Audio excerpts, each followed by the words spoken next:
OpenAI, I mean, you seem somewhat frustrated with them. You were one of the big contributors early on. The reason I am the reason OpenAI exists. How much money did you give them? I'm not sure the exact number, but it's some number on the order of $50 million. Man, fate loves irony, next level. So I used to be close friends with Larry Page, and I would stay at his house, and we'd have these conversations long into the evening about AI, and I would be constantly urging him to be careful about the danger of AI, he was really not concerned about the danger of AI and was quite cavalier about it, and at the time, Google, especially after their acquisition of DeepMind, had 3/4 of the world's AI talent. They had obviously a lot of computers and a lot of money. So it was a unipolar world for AI.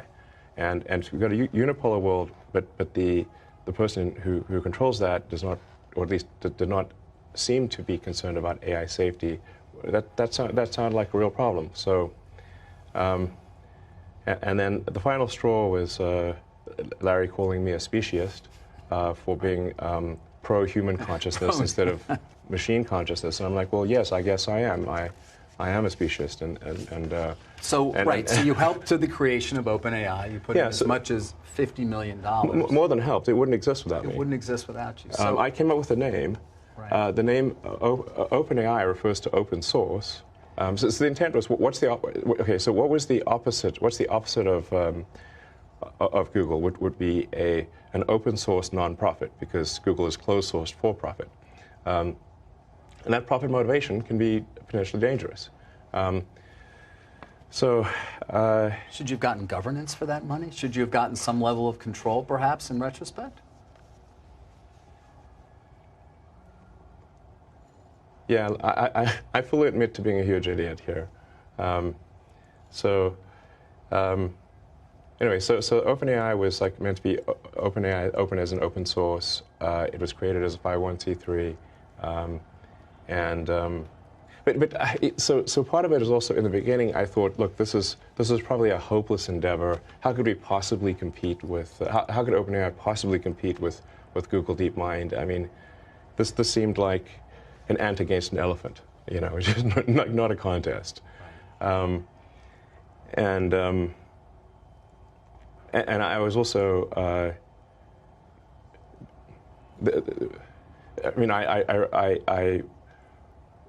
was instrumental in recruiting the key scientists and engineers, most notably Ilya Sutskever.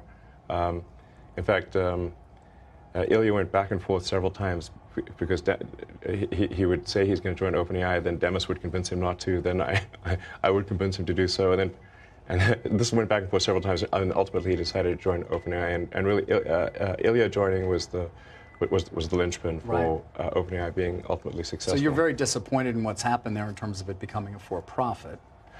Did you take any action? Sue them in some way? I do think that there's some... Look, it does seem weird that something can be a non-profit open source and somehow transform itself into a for-profit closed source. I mean, this would be like let's say you funded an organization to save the Amazon rainforest, and instead they became a lumber company and chopped down the forest and sold it for money. And you'd be therefore like, well, wait a second, that's the exact opposite of what I gave the money for. Yeah. Is that legal? That doesn't seem legal.